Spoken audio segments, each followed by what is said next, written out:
If you're a sports fan, you know what it means to call somebody a bust.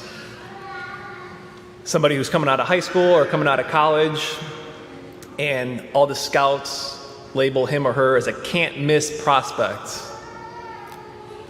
The expectations for this athlete are through the roof. The mentality is that if we get this guy, if we sign them, if we draft them, if we trade for them, it will put us over the top. We'll be set. We'll win a title. They're going to have a long career, probably. They're most likely even going to be a Hall of Famer. And then they get to the big leagues, and whether for whatever reason, maybe due to injury or just underperforming, once they get there, they stink. They're a bust. For instance, there's a certain football team that felt this way for a certain quarterback, and they traded all their draft picks to move up to make sure that they get him, number 2. They got him, and he's a bust. Mitch Trubisky. Growing up as a Cubs fan my entire life, I'd get all excited for all these prospects that would be coming up in the farm system, and I'd be watching them and just excited. Then they make it to the big leagues. I get their poster up in my room, and I put it right above my bed of Mark Pryor, Corey Patterson. A year later, 2 years later, I'm tearing down the poster, ripping it up, and sometimes literally burning them because they turned out to be a complete bust. Peter was on center stage last week in our gospel, and he's on center stage again this week. Last week we heard that Peter's the guy, and he's the man that boldly proclaimed that Jesus Christ is the Messiah, that he's the Christ. And in response to that, Jesus turned to Peter last week, we heard, and he says, "Blessed are you." He changed his name to Peter, meaning the rock, meaning I choose you to be my guy. I'm choosing to build on you. I can just picture Peter there kind of with his chest puffed out, swagger, newfound swagger, a bounce to his step. And then today, everything comes crashing down. With a blink of an eye, Peter's a bust. I want to look at 3 things. What caused Peter to be a bust? What's the result of being a bust? And then a couple things to help us not be a bust. So first, what caused Peter to be a bust? We just heard in the gospel, Jesus begins to tell his disciples that he's going to go to Jerusalem to be beaten, to be tortured, and to be killed. Peter hears that, and he wasn't having any of it. Turns to Jesus and say, "That ain't happening on my watch. Like, I'm the guy. You appointed me. I'm not going to let that happen to you." And in response to that, Jesus calls him Satan. You don't get a bigger fall than that. Peter was a bust because he resisted sacrifice. And one could say, come on, like, couldn't Jesus have just cut him a little bit of slack? It's not like Peter didn't know about sacrifice. Just a little bit ago, he left up in Galilee. He left everything. He dropped the nets. He left his career. He left his family. Peter knew sacrifice. But it doesn't matter, because he had a moment where he wasn't thinking sacrifice. And in that, listen to Jesus. After calling Peter Satan because he's resisting sacrifice, he turns to Peter and says this: You are thinking not as God does, but as human beings do. So it turns out sacrifice is a really big deal for God. It's fundamental to the theme through the entire salvation history, from Genesis to the book of Revelation. Sacrifice is fundamental to the way of life, and it's fundamental to Christianity. God thinks in terms of sacrifice. So to think as God thinks, we need to think sacrifice. And you and I are a bust when we resist sacrifice. There are a lot of priests out there who are a bust because they resist sacrifice. And one could say, oh, come on, like they've given up a lot. They're celibate. Like they've given up a family, a wife. Doesn't matter. So did Peter. Peter did all those things. And he was called Satan because he didn't think daily in terms of sacrifice. If a priest does not think daily in terms of sacrifice, denying himself, putting his parishioners, his people, his children in front of his own wants, he is a bust.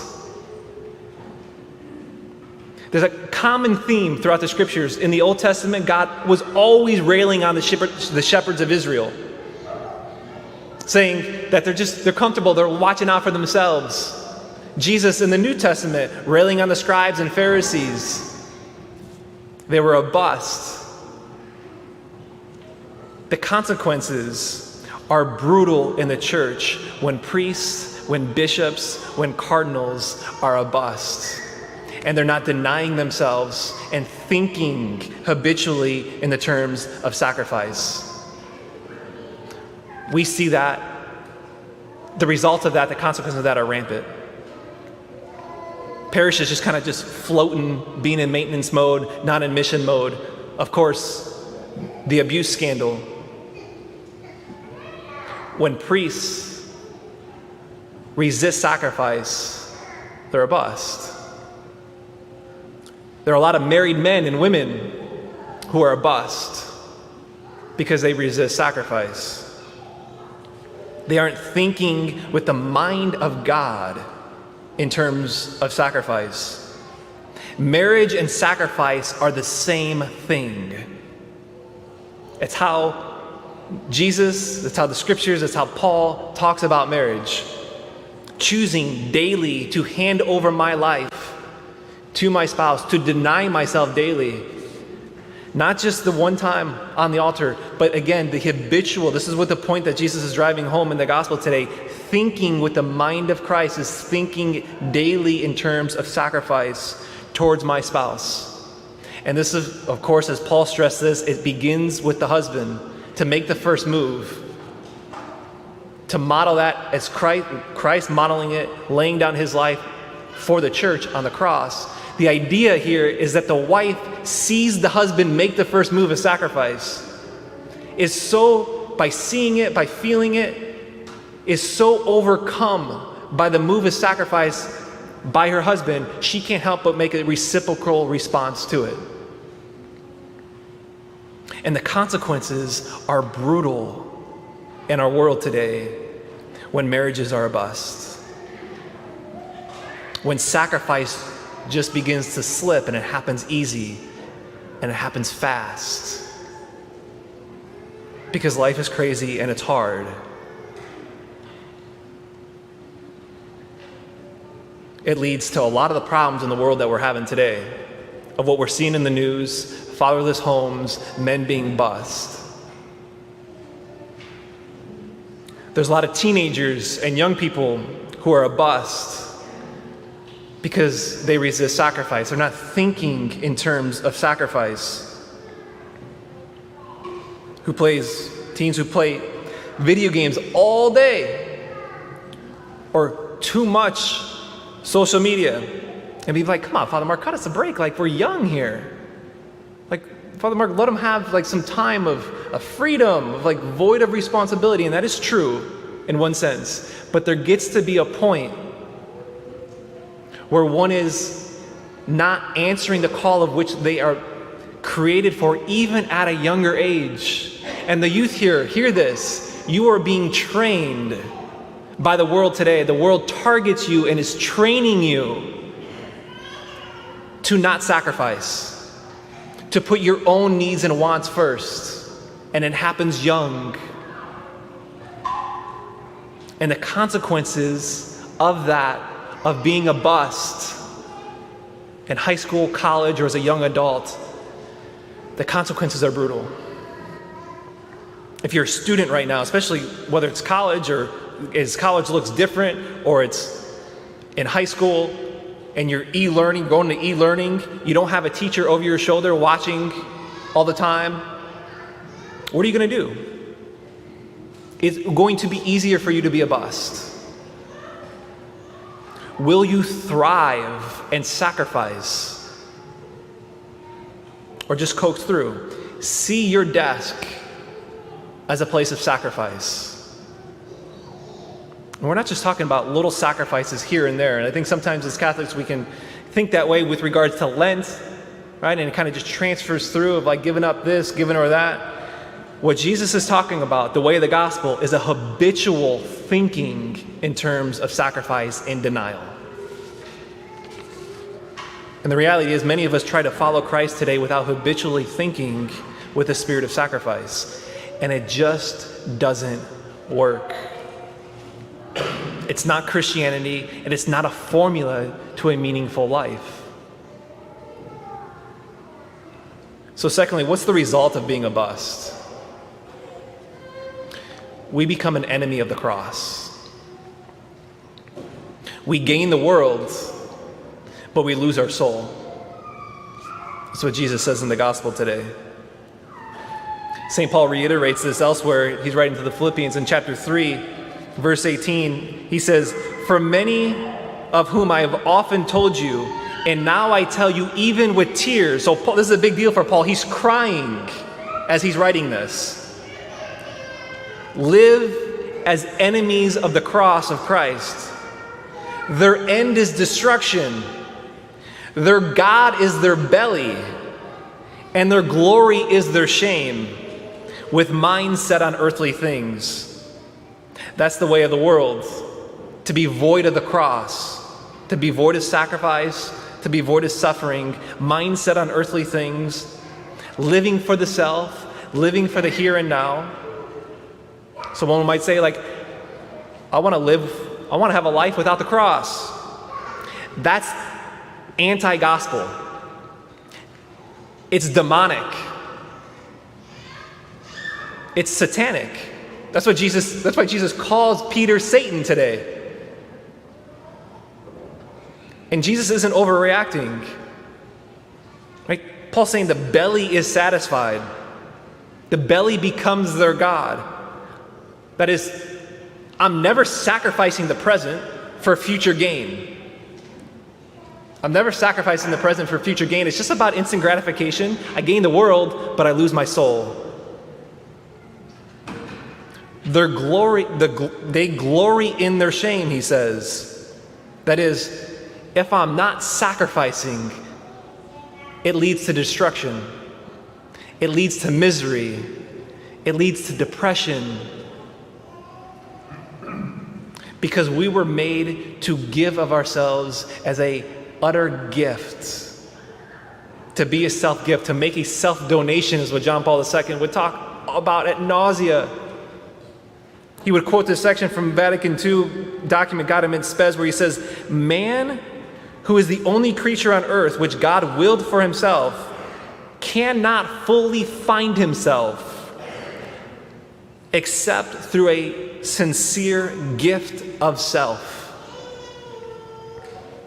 To my spouse, to my family, to my siblings, to my work and career, to my schoolwork, an act of complete, utter sacrifice, self-donation, self-gift. Man cannot know himself without that.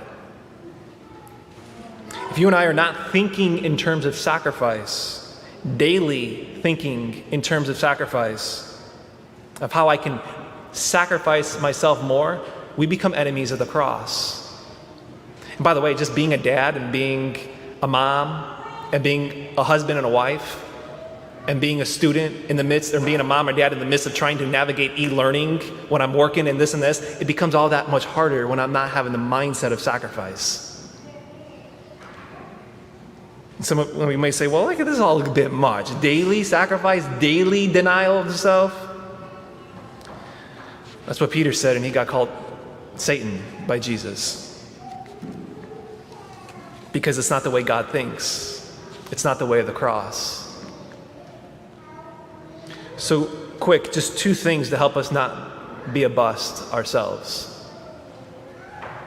First, for all of us, I want all of us just to make a little prayer exercise this week.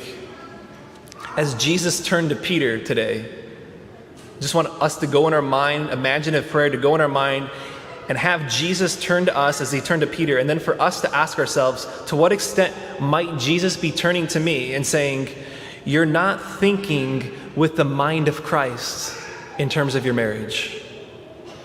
You're not thinking with the mind of Christ in terms of your schoolwork. You're not thinking with the mind of Christ in terms of being a priest or with your career. To what extent have I slipped in thinking in terms of sacrifice daily? And then we just want to make our second reading, our prayer today, as Paul is writing to the Christians in Rome. Paul urging those Christians to offer their bodies as a living sacrifice.